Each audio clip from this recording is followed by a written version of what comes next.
Okay, we've got another update here trying to get this ready to put the 5VZ in. I went ahead and cleaned it, borrowed a power washer, and you can see there's actually a truck under the amount of oil that was in here. Zoom out a little bit, there we go, that's nicer. So my plan is to at least paint battery tray. I might take some Scotch-Brite to a couple other places in there where wires were rubbing. But even have a power steering box now. So pretty excited. It's getting there. Starting to make a list. I did order some parts. I have a new steering stabilizer coming in because that thing is just sad looking. And I do have new bushings coming for the shocks since I over tightened both sides and they're crap. Two things I did get off yesterday was disconnect this pressure hose or high pressure fuel line.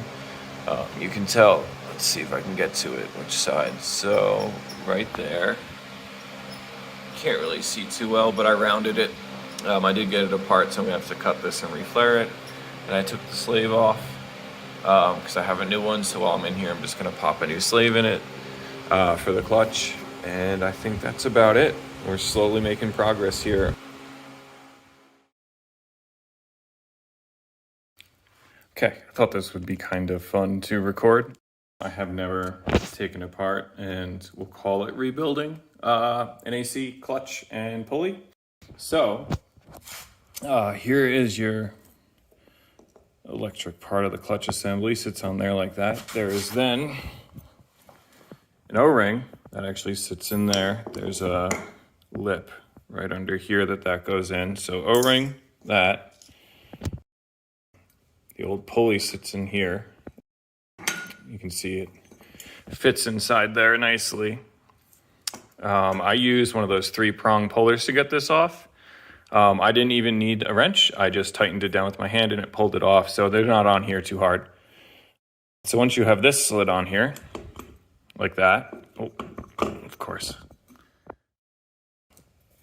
Let's see, you need one of these. It will sit and lock this in, lock the pulley in. And then on top of that, you put that, and there's a screw and washer that sits right in the middle and mounts that all to that shaft in there. Pretty straightforward. Let's see, connectors mount to the body. Right there, you can see I cleaned it off. But the old one has 2 pigtails. It looks like it's the ground for switch. And this guy, the new one, only has a single. If you look, it's just got the plug. We'll see how that goes, because it looks like the kit came with something to pinch them, maybe just puts them together, I don't know. And then we got to mount to the shaft, and this mounts it to the body. So yeah, I thought that was pretty neat.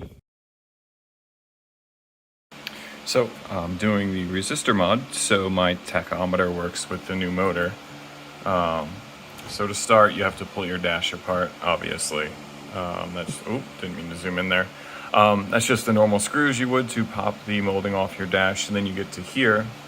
You have 4 screws that hold this guy in on each of these tabs in your dash. And then put him down like this. The cover just has these little tabs all around it that pop out super easily.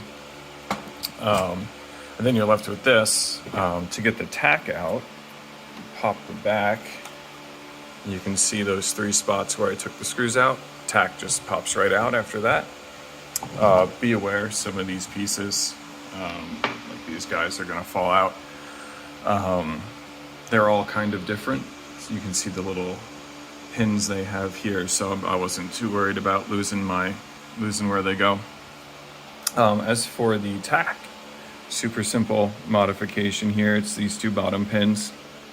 It's a 10 kilo ohm resistor. I started by just using fairly fine tip on my soldering iron, heated up both of those just to get it stuck in there. And then I tinned it, so I got a little solder on just the tip of this. and I dabbed it onto here, and my camera won't focus that well. Let's see, there it goes. You can see a little extra solder on there from when I did that. So yeah, I was a little worried about this one, but again, super easy. Just take your time, don't overheat it. It wasn't too hard not to do that. And again, it was easier to heat up the existing solder just to get the end stuck. After, let's see, I trimmed a bunch off because it comes with, see that big piece? It comes with like all that on the end. So I trimmed it off, and then was able to get it on there. Yeah, super neat. All right, we are back with another update on the 5VZ swap. Just getting some stuff out of the way here. So, been slowly working through some stuff. Got the old battery tray area painted, including down there along the frame. A little bit of frame on this side, just to make it all look pretty nice. Those of you with a keen eye will notice I have a new power steering lines. Actually, all the return lines are new. So 1, 2, and then catch the one end. You can see the new clamp up there. That's 3. He comes with the actual power steering pump right there. Got a new slave cylinder put on. We have a new throw out bearing. Cleaned the clutch fork. That's all been lubed up. I used red and tacky. Did my first line flare. For the fuel line I had to get off, and I buggered the nut a little bit, so that's been done. What else? I think that's about it. Oh, new cruise control cable. This is the old one. So, see that hole in there? There is a cotter pin that goes through that and a shaft that comes out of this guy. And you just slide a cotter pin through and reattach that little triangle piece. You can see the new one is much longer. So, and our ends are different. This one has a ball and socket. And then this one has your normal, what you'd expect. That actually matches the throttle, pretty much matches the throttle cable itself. So, yeah, just making some headway here. Okay, AC compressor. So, the rebuild kit actually came with a normal spade connector here. This, you can tell I soldered it on here. On the 5VZ, there's a receiver for it. So I needed to switch the ends. Not sure why the rebuild or kit they gave me came with just a normal fat spade connector. Oh, there it is. So this is what came off of it. Fat guy. You can see he's way too big. Not to be a size queen, but so, and then we got the ground. All this assembly I already went over. Trying to think if there's any. I think that's all the updates I got for tonight. Hopefully motor goes in. So today is Tuesday.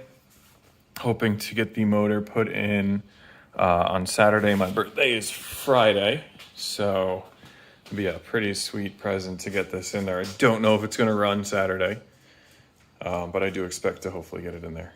That's all I got.